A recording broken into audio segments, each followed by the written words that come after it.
Good morning po sa ating lahat. Dito na po tayo. Sana po yung mga nasa likod ay dito na rin po sa harap para po pag nagtanungan ay madali-dali magtanong. Ay,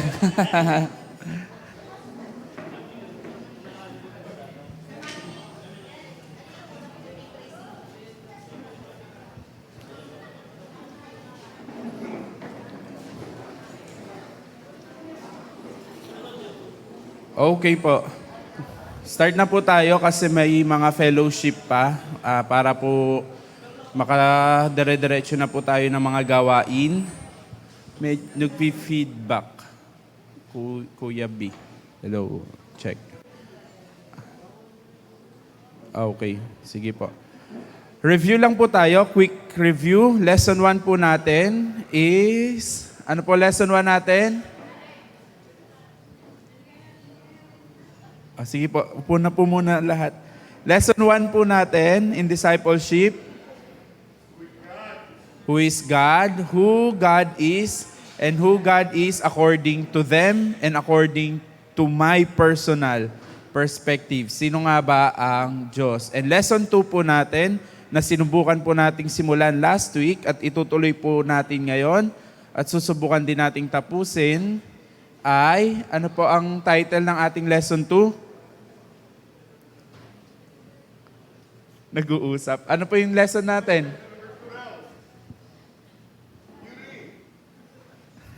No, nakalimutan na ba? Importante po ito. Pag hindi po pag wala po itong lesson na to, baliwala ang Kristyanismo. Baliwala ang ating paniniwala.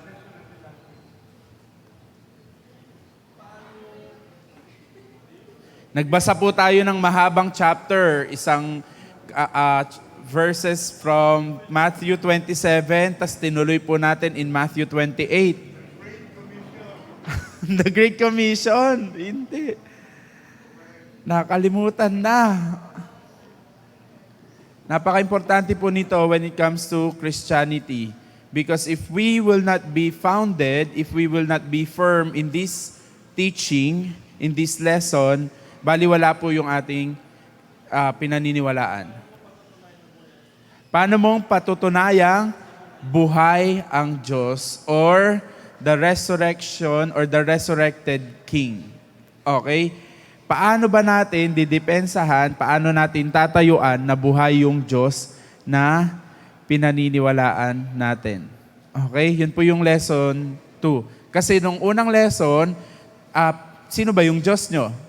Ngayon, ang susunod na tanong, nasaan ang Diyos nyo? Buhay ba yan talaga? Diba? Buhay ba yan talaga?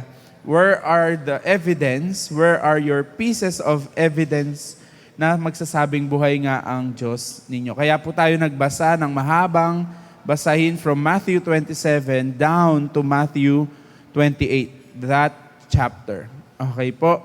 Kung nagbasa pong mabuti, ay mababalikan po natin mamaya. So yun po yung susubukan nating tapusin ngayon.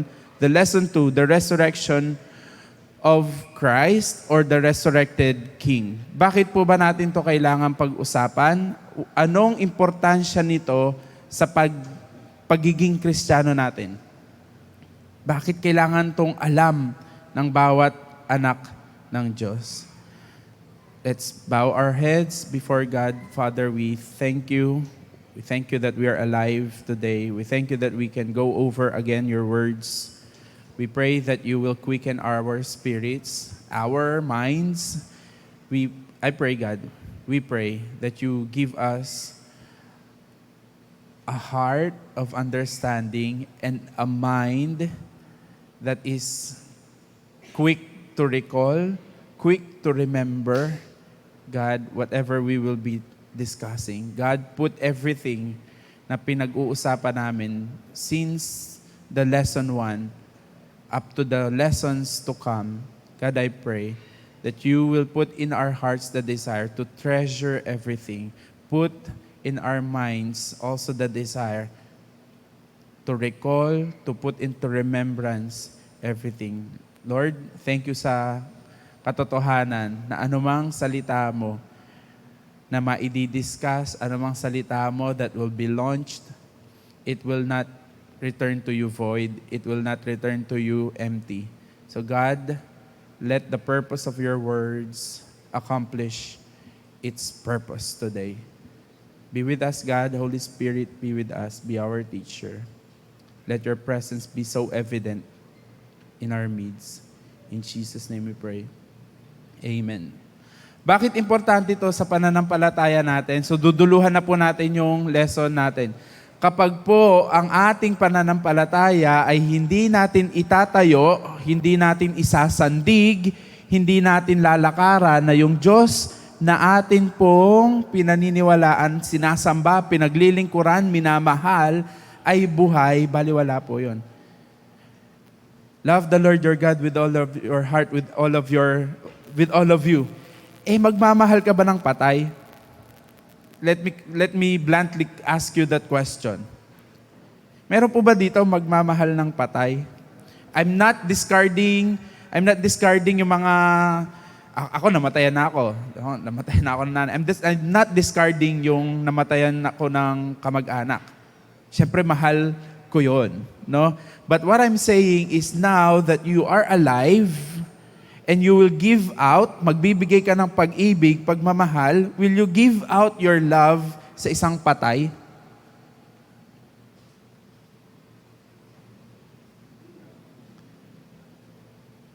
Hindi, di ba? Kung matino po yung pag-iisip natin, gigil na sagot ni Tatay Joseph. Kung matitino po yung ating pag-iisip, buhay yung pag-ibig na ibibigay mo, definitely give it doon sa buhay. Again, I'm not discarding yung mga yumao natin. Huwag niyo pong ma-misinterpret yung sinasabi ko, no? But I'm saying is that yung pag-ibig ay dapat ipinapatungkol at ibinibigay sa buhay as much as possible. Okay? Kasi sila yung makaka-receive. Now, giving and converting that logic, no? Lohikal na pag-iisip, kung yung Diyos natin patay, what's the sense na mamahalin mo siya, paglilingkuran mo siya, mag-uubos ka ng panahon? What's the sense? Get po natin yon? Ganun lang kasimple. Pag titingnan, kung hindi buhay yung Diyos ko, bakit pa niya ako inutosang mahalin siya? Kaya nga, the second to the greatest commandment is, ano po? Love the Lord your God. What's the second? Love your neighbor as yourself. Buhay po ba yung neighbor? Buhay. That's why you display, you manifest the evidence of your love sa buhay. Clear po tayo? Kaya doon pa lang masasabi na natin na dapat yung Diyos na sinasamba natin at pinaglilingkuran natin buhay. Kasi kung hindi po yan buhay, nonsense lahat ng ginagawa po natin. Clear tayo? Now, hindi lang po tayo ang mga grupo o samahan na kumikilala sa Diyos na nagsasabing Diyos ay buhay. Yung iba nga kinakanta pa yan, si Kristo'y namatay, si Kristo'y nabuhay, si Kristo'y babalik sa bukas ng panahon. Ulit-ulit pa nila yan, no? But the difference is, ano po pinagkaiba? Sometimes you would see in their practice, in their symbol, yung cross nila may tao. Nakita niyo po yon, yung difference? Yung cross natin, walang tao. Walang tao.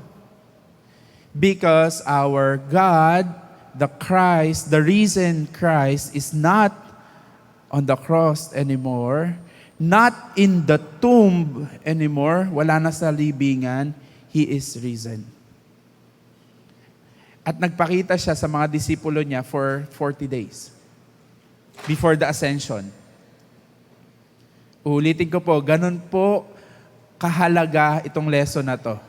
Kasi kapag hindi po natin to pinaniwalaan, hindi po natin ito nalinawan, magkaiba kasi yung pinaniwalaan mo lang pero hindi malinaw pala sa'yo. Anong pinagkaiba nun, Brother Arn? Ang pinagkaiba minsan ng pinaniwalaan mo, pag may sinabi sa'yo, pinaniwalaan mo na lang basta. Okay? Pero hindi mo nilinaw. Iba yung malinaw. Halimbawa, may kapitbahay na nagsabi sa akin, ay, ganito ganito. Pinaniwalaan ko sa sabi niya. Pero kapag tinanong ko doon sa taong mismong sinasabi niya, halimbawa, sinabihan ako nung kapitbahay, alam mo ba si Brother Rick? Pinaniwalaan ko siya. Pero kung gusto kong linawin, tatanungin kita, uy, sabi nga to, lilinawin. No? Both sides. Tama. Ganon din po sa pananampalataya natin. Sometimes, meron tayong mga pinaniniwalaan, kaya nga po dito nagkakatalo eh. May pinaniniwalaan pero hindi nililinaw. Ulitin ko po sa inyo, si Kristo'y namatay, si Kristo'y nabuhay, si Kristo'y babalik. Yung isang samahan na yon, definitely, pinaniniwalaan din natin kinakanta nila. Tama po. Pero, anong pinagkaiba? Dapat malinaw. Pag tinanong, kinakanta nyo yan, malinaw ba sa inyo kung bakit nyo kinakanta yan? Naget po natin yon, yung pinagkaiba ng naniniwala ka doon sa nililinaw mo din, kung ano yung pinaniniwalaan mo. Tayong mga anak ng Diyos, definitely naniniwala tayo. Pero, mga kapatid, hindi po dapat doon nagtatapos. We need to be masigasig enough. We need to be industrious enough, masipag, no? Na magsaliksik, patuloy na magsaliksik at linawin yung mga bagay-bagay. Maliwanag po? Now, another thing. Kapag po ang Diyos natin ay hindi buhay, paano po siya babalik? Paano po babalik ang Diyos kung hindi siya buhay?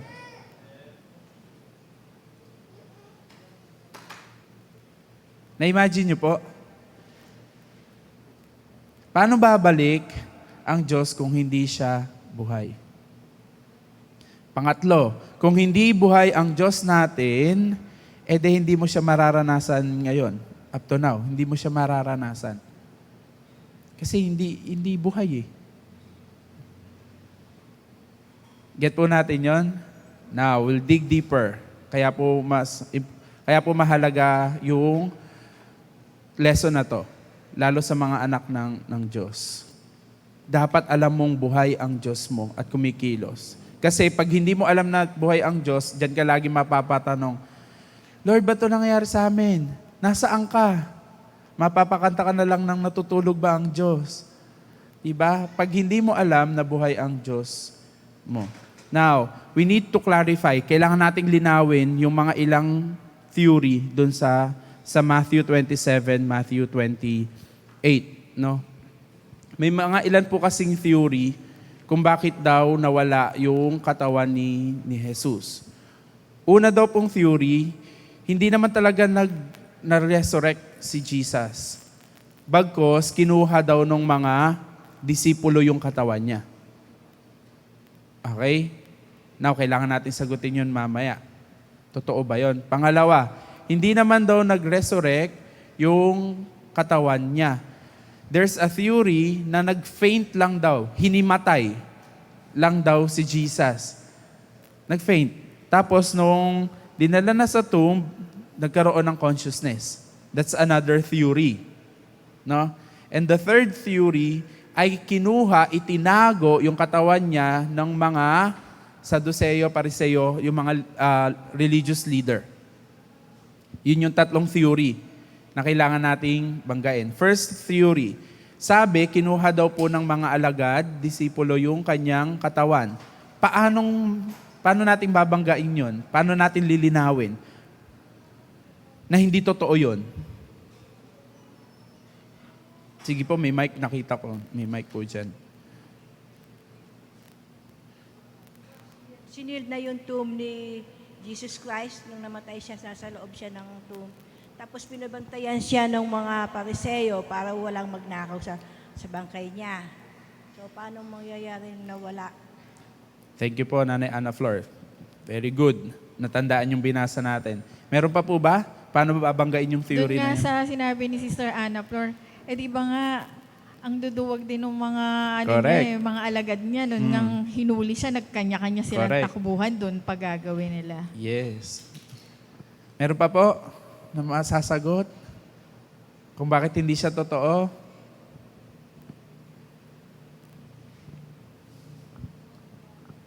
Wala na?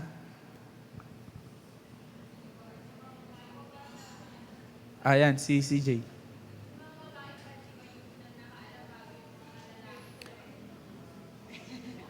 Di ba yung mga babae yung unang nakaalam at nagbalita doon sa mga lalaking alagad. At unang-una, mahirap para sa mga babae naman na yon na itulak yung pinto na ubod ng bigat na yon, di ba? Ayun. Correct. Okay.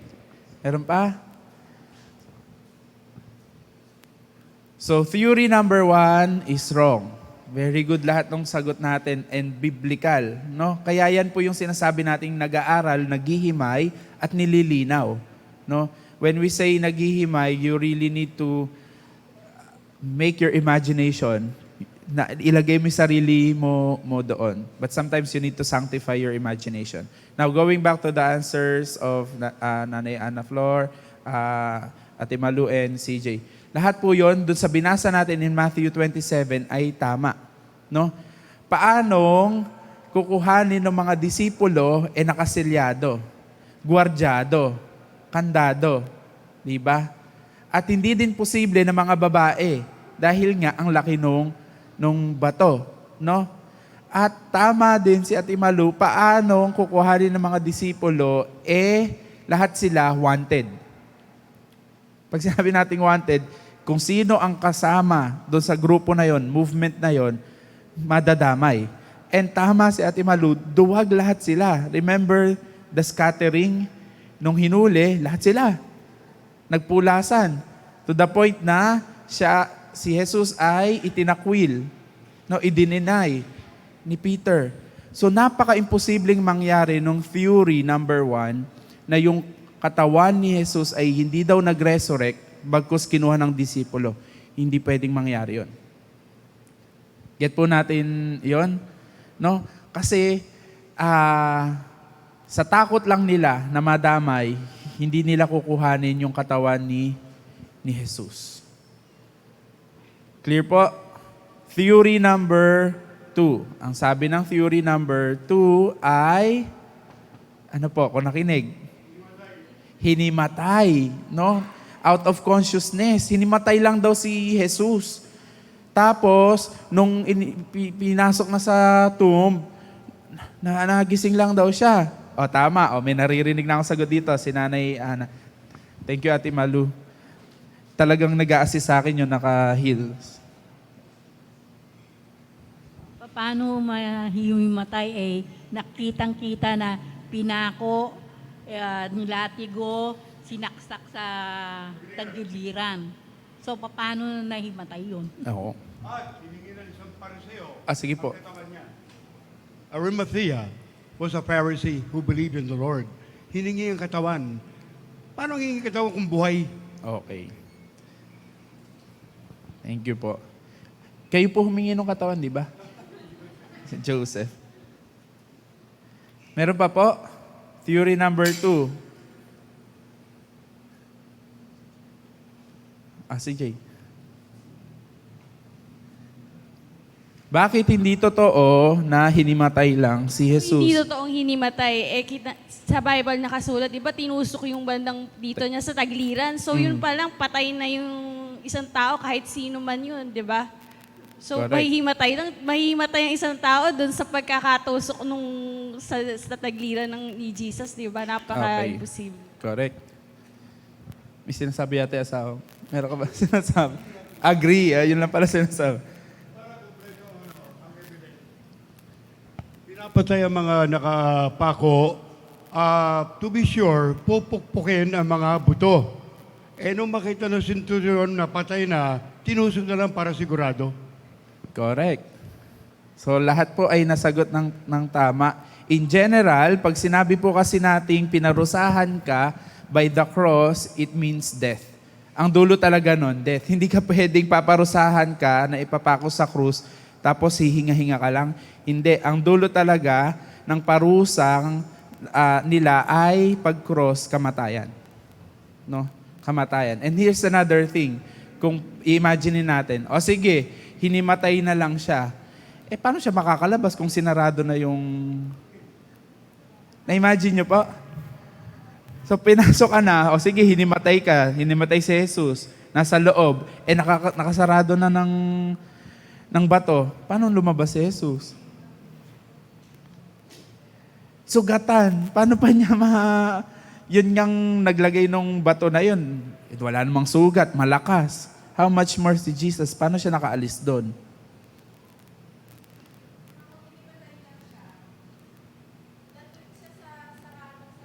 Correct. Masosuffocate. Correct. Na-imagine po natin? So very clear. Theory number 2. Mali. Hindi siya pwedeng mangyari. Last theory, ang sabi po ay itinago lang. Kinuha lang mga Pariseo, Saduceo, ng mga leader, religious leader, yung katawan niya. Kinuha lang, tinago lang. No? Paano hindi pwedeng mangyari yon?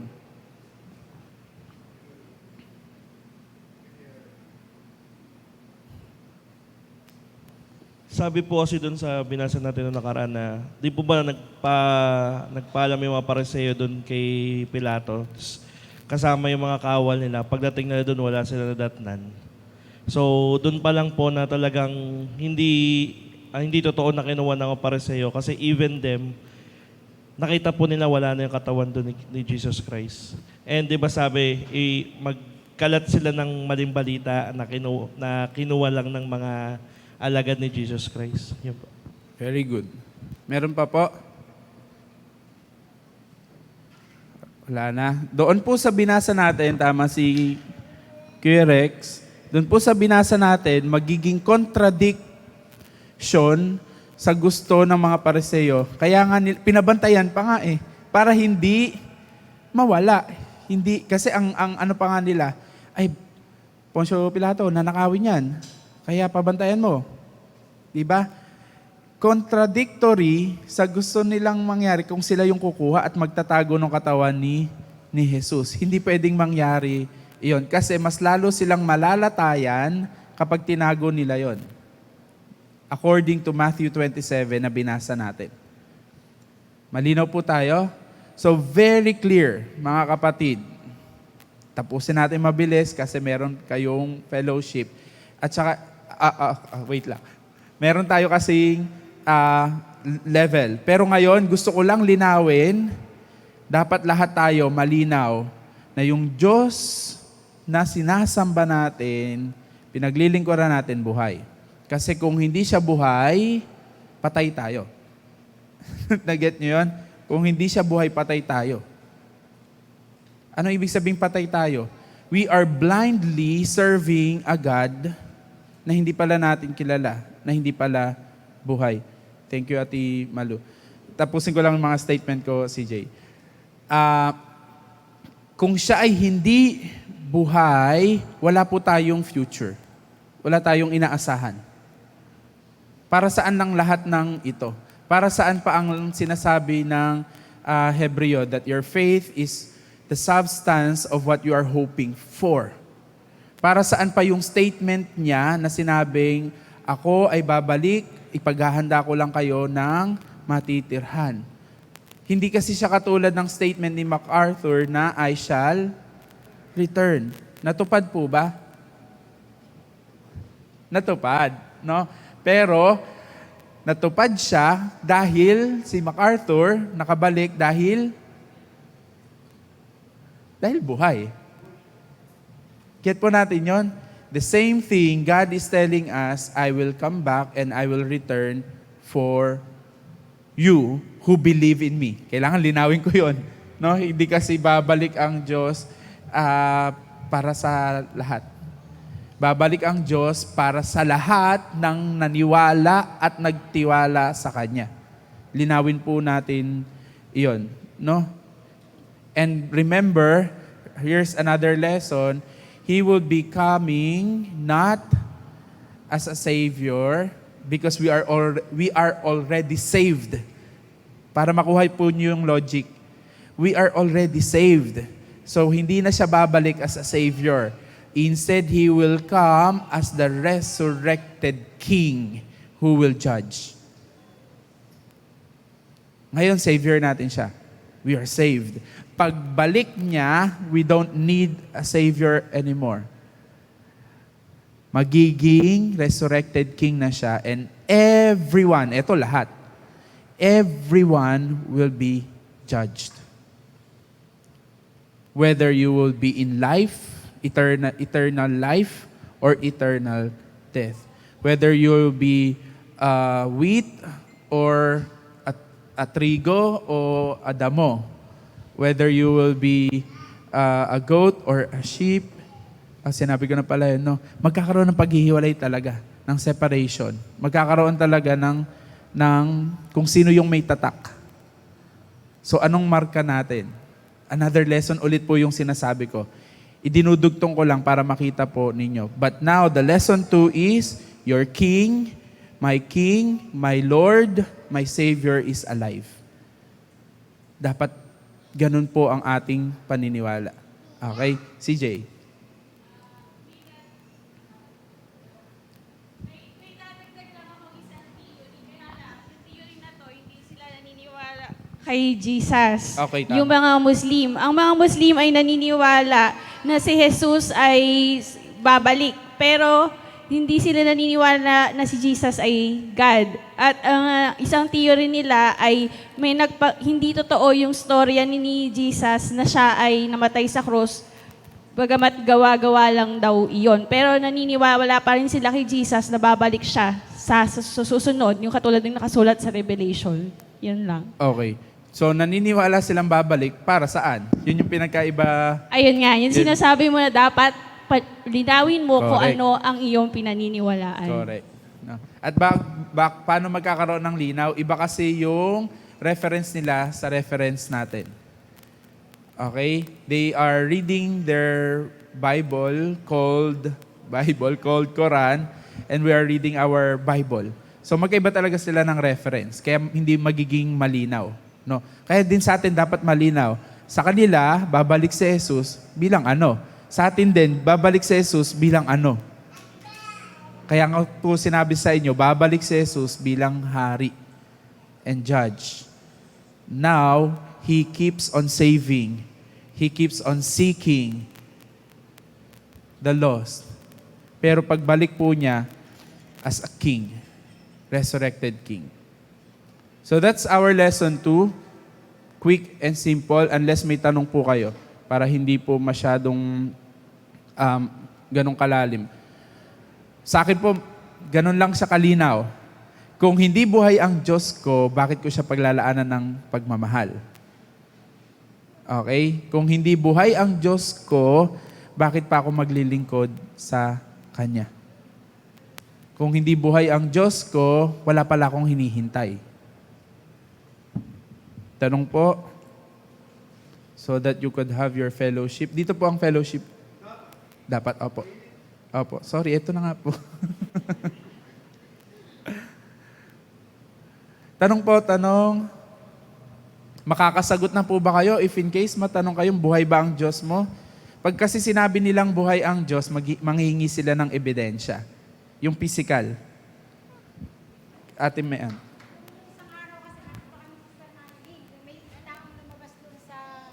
May lumapit dun sa gate. Sabi niya, pwedeng magtanong. Sabi ko, opo, sino po ba kayo? Nagpakilala. Ang natandaan ko lang, Mercado, Jesus, yung huling apelyido niya. Tapos, may tatanong pa ako sa'yo. Sige po, yung madali lang at nagluluto ako sa loob. Sabi niya, sino dinidiyos mo?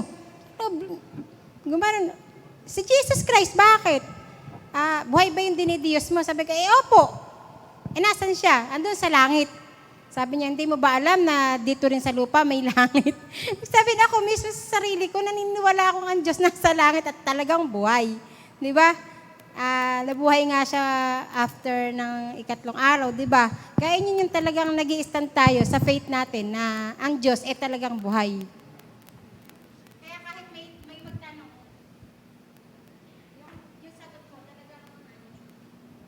Correct. Oo. And tama naman siya. Ang langit ay maaaring mapunta sa iyo, 'di ba? Kung tinanggap mo siya. Langit ay iba-iba pa kasing usapin din 'yan. May ayan, kalangitan. May langit pa na may iba-iba pa kasi siyang another topic po 'yan. Pero very good. Nakasagot si Ate Mean. Oo, nasa la.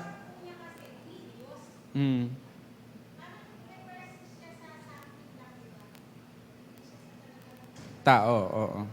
Kaya po yan yung lagi nyong pag may gusto lang talagang dumibati sa inyo, hahanapan kayo ng ebidensya. Kaya nga po, marami sa Bible, dahil gusto lang nilang magkaroon ng Diyos, kaya nga po siya tinawag na Diyos-Diyosan. Kasi may ebidensya. May nakikita po sila. Hindi nila matanggap na ang Diyos ay Espiritu. Kaya nga, sama-samba tayo. Sabi, ang Ama ay humahanap ng totoong mananamba na sasamba sa Kanya, sa Espiritu at sa katotohanan. Pag hinanapan tayo ng ebidensya, na totoong ebidensya, katulad ng sagot ni Kuya Rex last time, eto, yung patuloy na binabagong buhay ng buhay na Diyos. Pero kung hahanapan mo ko ng ebidensya na physical, hindi nga ako eyewitness eh. Remember the 3 sources? Hindi nga ako eyewitness eh. Okay? So, hindi ko pa sasabi sa'yo. Pero ito ang Bible. Here's the history. Andito ang mga evidence. Mababasa ko sa'yo. Okay? And kung gusto mo talagang ebidensya, ito nga, yung buhay na patuloy na binabago ng buhay na Diyos. Kaya mga kapatid, challenge po yan na mapatunayan natin sa buhay natin na buhay yung Diyos natin. Dapat may binabago. May nababago. Pag wala po talagang nababago sa buhay natin, hindi po nila paniniwala ang buhay ang Diyos natin. Remember yung sinabi ko sa inyo, yung kwento na bakit hindi ka nagiging Christian? Dalawang sagot niya, because I haven't met one or I have met one. Kaya po mga kapatid, talagang very challenging. Challenging pero satisfying maging anak ng Diyos. No. Kung merong magpapatunay na buhay ang Diyos, yung buhay po natin yan. Na patuloy niyang binabago. Na kapag nakita tayo, narinig tayo ng kapitbahay, nakita, ay, okay, totoong buhay ang Diyos niyan. No? Nakatrabaho natin, ay, totoong buhay ang Diyos niyan. Dati, ganito yan eh. Ngayon, ganito. Yun ang katunayan na buhay ang Diyos natin. Okay po?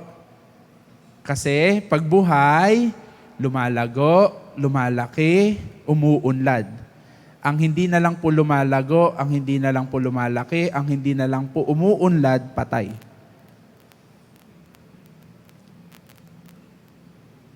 Tama po? Patay po ang hindi na lang lumalago. Buhay pa tayo. So, dapat nagbabago siya from glory to glory to glory, day by day. Kung wala na pong tanong, next April na. Ang bilis, no? Tapos na po tayo ng first quarter of the year. So, ganyan po kabilis ang panahon ngayon. Sana ay pare-pareho nating nagagamit yung panahon natin ng maayos. Come April, first 2 Sundays po ay teaching. And then third and fourth po ulit. Kita nyo po yung transition, ang layo. Kaya po, I'm really encouraging all of you, please take notes. Mag-note po kayo kasi makakalimutan nyo po talaga lahat. Pag hindi nyo po siya ni-note. Maliban po na after nitong aral na to, inaaral nyo po ulit. Pero kapag hindi, makakalimutan po talaga. Okay? So, see you, God willing, April, first 2 Sundays, teaching, and then the third, fourth ay balik po tayo ng lesson ng discipleship. Last call, tanong, question, clarification. Kung wala na, we'll close in prayer. Malinaw po. Taas ang kamay ng nalinawan naman. Okay. Taas ang kamay ng kaya ng ipagtanggol na buhay ang Diyos niya. Okay. Last question. taas ang kamay na buhay talaga yung Diyos niya. Amen. Let's pray. Father, we thank you. You are alive. You're almighty. You're all-powerful. Thank you, God, that the end of Matthew, all authority, you said it in Matthew 28, all authority is in you. All power is in you. And God, we exalt you. You are seated in the throne of your power and also grace. Salamat po na nakaupo ka sa trono ng iyong kapangyarihan at kahabagan. And thank you na dinidispense mo yon araw-araw. Ipinapakita mo yon sa amin araw-araw na makapangyarihan ka at mahabagin ka sa amin na makasalanan. Lord, thank you na makasalanan kami pero yung habag mo is sapat para i-cover yon. And Lord, thank you na araw-araw, sometimes of our lives, may kahinaan kami. But thank you, God, makapangyarihan ka. Malaki ka. Yung kalakasan mo at yung kapangyarihan mo ang nagiging gabay namin. Siya din yung nagiging lakas namin sa bawat araw. And thank you, God. We hail you as our King.